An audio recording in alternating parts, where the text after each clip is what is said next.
네, 사건 그건 이렇습니다.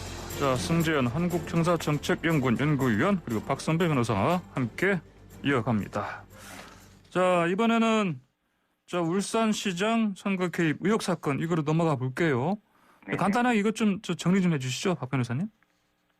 이 사건은 지난 2018년 지방선거를 앞두고 이 청와대가 송철호 울산시장의 당선을 돕기 위해서 각종 불법을 저질렀다는 의혹입니다. 예. 크게 세 갈래로 나뉘어지는데, 첫째는 수석비서관부터 행정관에 이르는 청와대 인사들이 중앙 지방정부의 내부 정보를 넘겨줘서 송 시장이 공약 수립 등에 이용할 수 있도록 했다는 혐의.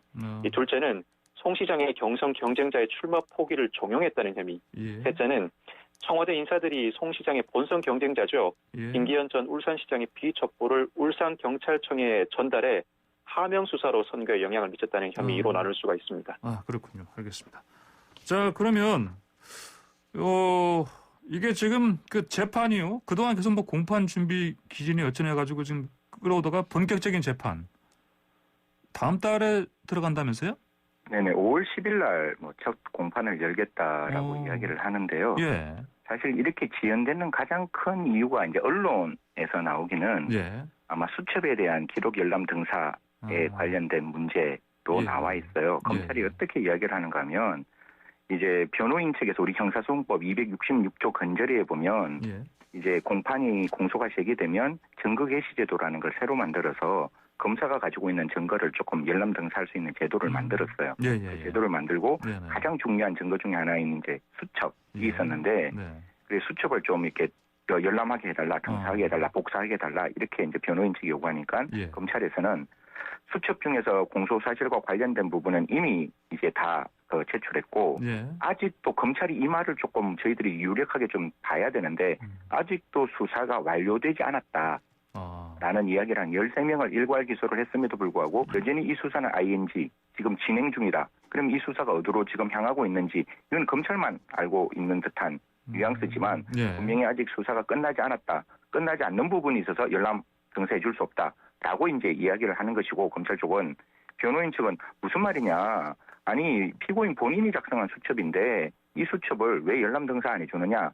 라는 의견 대립 때문에 이게 공판 준비 기일이 5회까지 이루어졌고 1년 4개월이 미루어졌는데 이거는 재판장의 어떤 정치적 성향을 떠나서 그냥 재판을 하는 데 있어서 재판장이 가지고 있는 가장 중요한 건 형사소송법상의 규정이잖아요. 그 형사소송법상에 변호인 측이 검사가 가지고 있는 서류를 열람 등사해달라고 했을 때 검사 측이 열람 등사를 안 해주면 변호인 측은 법원에게 이야기할 수 있어요. 그럼 검사가 열람 등사 안 해주는데 법원에서 이거 열람 등사 좀 해주세요. 라고 하면 법원의 입장에서 판단해서 신속한 재판이 필요하다고 사료가 되면 생각이 되면 열람 등사를 하라고 명할 수 있거든요. 그럼 명을 하면 그 열람 등사를 그럼에도 불구하고 받지 않으면 그 증거를 사후에 공판에서 증거로 사용할 수 없도록 그렇게 만들어 놓고 여기서 그 당시에 김미리 그 부장판사가 재판장이었으면 저희 법조인 시각에서는 그 정치적 성향을 논외로 하고 지금 이런 규정에 따라서 검찰 측에 따라갈 필요 없잖아요.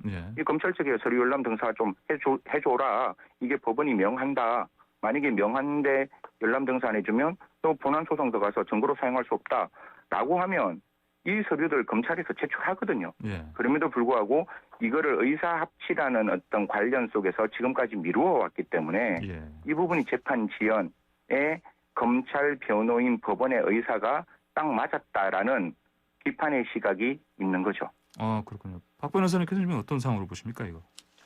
이 사건이 상당히 오랜 기간 늦춰져 왔습니다. 늦춰져 온 데는 크게 두 가지 사유가 있는데, 첫째는 우선 송철호 부시장과 관련한 업무 수첩, 송명기 부시장이죠. 송명기 전 부시장의 업무 수첩 사본의 열람 복사 부분입니다. 원칙적으로는 기소 이후에 재판을 준비하는 과정에서는 검사가 모든 수사 기록을 피고인과 변호인에게 열람 복사해 주어야 합니다. 그런데 이 사건에서는 일부 인사에 대한 기소는 이루어졌지만 추가로 다른 인사에 대한 기소를 예정에 두고 있었기 때문에 검찰이 업무수첩을 열람복사 불허했던 것으로 보입니다. 그렇지만 이 상황에서는 그대로 재판을 진행하기가 어렵습니다. 지금 의원님께서도 말씀해 주셨지만 재판부가 적극적으로 이미 기소된 피고인에 대해서는 재판이 진행되어야 하기 때문에 방어권 보장을 위해서는 열람복사를 해주라. 열람복사 전면적으로 어렵다면 일부라도 제한의 열람복사를 해주라는 명을 신속하게 했다면 재판이 이렇게까지 길어지지는 않았을 것으로 보이고 원칙적으로 공직선거법 관련 재판은 6개월 이내에 1심 선고가 권고됩니다. 그럼에도 불구하고 상당히 길어진 상황이었죠. 그렇군요. 자, 어쨌든 먼저 재판이 시작된다고는 하는데 어떻습니까? 지금 그동안은 이제 공판 준비 기일이니까 이번 이제 본격적인 재판 5월 며칠에 아까 시작한다고 그랬죠? 10일. 네. 예. 그러면 그때부터는 이제 기본적으로 그 장본인들 있지 않습니까? 피고들도 나와야 되지 않겠습니까? 이제 공판 준비 기일은 검사와 변호인만 나오면 되는데 기일의 공판 기일에는 당연히 그 13명의 피고인이 다 이제 나와야 되는데 이게 공소장이 A4 용지에 71매로 되어 있어요. 방금 우리 변호사님이 너무나 정리 잘해 주셨는데 이게 너무 방대한 범죄고 각 피고인마다 이제 공소가 제기됐으면 피의자가 아니고 피고인이겠죠. 그 피고인별로 굉장히 복잡다기한 여러 가지의 공직선거법과 직권남용과 그다음에 권리남용 이런 것들이 직권남용들이 들어와 있어서 그 지금 재판을 진행하는 마지막에 장용범 부장이 어떻게 이야기를 했는가 하면 공소사실이 꽤 많고 피고인이 여러 명이다. 그렇기 때문에 공소사실별로 나누어서 재판을 진행하겠다. 그러니 검찰에서 공소사실 중에 먼저 증명해 나갈 것을 먼저 우리에게 이야기해주면 우리가 여기에 대해서 재판을 진행하겠다라고 나오고 있으니까요.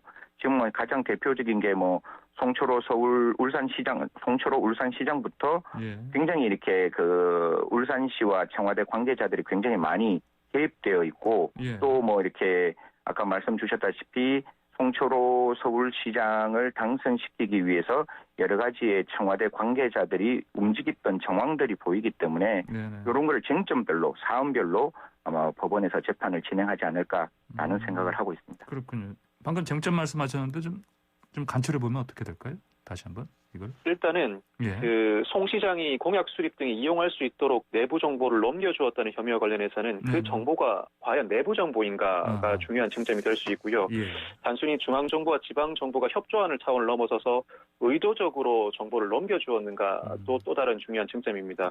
이 다음으로 출마 포기 종용 부분은 법률이 금지하는 종용으로 평가할 수 있는 수준인가가 중요한 쟁점이 될 것이고 하명 수사와 관련해서는 수사기관은 첩보가 입수되면 당연히 수사를 진행해야 합니다. 그럼에도 불구하고 범죄가 성립하기 위해서는 경쟁자를 낙선시키기 위한 의도가 있었고 사실과 다른 비위 첩보를 전달하면서 나아가서 경찰에 직간접적으로 수사를 지시하고 이후에도 개입했는지 여부가 중요한 쟁점으로 드러나야 합니다. 이들 쟁점에 대해서 상당히 격렬한 공방이 이루어질 것으로 보이고 일부라도 유죄 판결이 이루어진다면 일종의 선거 개입이기 때문에 어떠한 정치적 이슈보다도 그 이슈가 상당히 크게 나타날 것으로 보입니다. 그러니까요. 지금 전현직 의원도 들어가 있고 그렇죠. 황운하 당시 울산청장 현역 의원이고요. 자, 김기현 국민의힘 의원이 또 이게 근데 왜 이렇게 끌었느냐, 왜 제동 걸었냐, 이제 두고 이제 대통령을 검찰 수사가 향하니까 그렇게 된 거다 이렇게 또 주장을 했는데 좀 어떻게 좀 일리가 있는 주장입니까? 그거는 수사를 통해서 확인해야 되는 거죠. 국회의원의 입장에서는 정치적 레토릭을 할 수는 있는데 언제나 저희 법조인들이 생각하는 거는 증거 나오지 않는 주장은 의미 없는 거거든요. 증거가 그 주장을 뒷받침할 수 있을 때 형사재판은 주장에 의한 재판. 지금 저희들이 보고 있는 구미 사건에 DNA는 분명히 친모를 외할머니를 향하고 있는데 외할머니만 이게 아니라고 이야기할 때 외할머니의 그 친모라고 DNA 지칭되는 사람이 주장을 믿을지 증거를 믿을지 우린 증거를 믿어야 되는 거잖아요. 그렇기 때문에 이 수사는 당연히 증거에 의한 재판이 되어야 하고 제가 꼭 한 말씀 드리고 싶은 거는 이게 대등재판부예요. 옛날 같은 경우에는 부장판사 중에 부장판사가 한 30년, 20년 이상 하셨던 부장판사 밑에 애석판사로 되어서 사실 합의부지만 부장판사님의 어떤 그 식견과 의견에 많이 이렇게 좌지우지되었는데 지금 대등재판부는 똑같은 재판 경력이 있는 3명의 판사가 모여가지고 협의하고 소통하고 배려하고 그래서 같은 의견을 모으면서 시너지를 발생할 수 있는 거기 때문에 지금 이게 1심이잖아요. 3명에 있는 그 재판부 그러니까 우리 김 판사님부터 포함해 있는 이 재판부가 정말 제대로 소통하고 제대로 확인해서 1심에서는 정말 중요한 게 절차도 중요하게 진행해야 되고 사실도 정확하게 판단해야 되니까요. 정말 아이디어란 그러니까 대등재판부가 만들어진 그 이유대로 재판이 좀 진행되기를 희망합니다. 알겠습니다. 자, 두 분 말씀 여기까지 듣겠습니다. 고맙습니다. 네, 감사합니다. 감사합니다.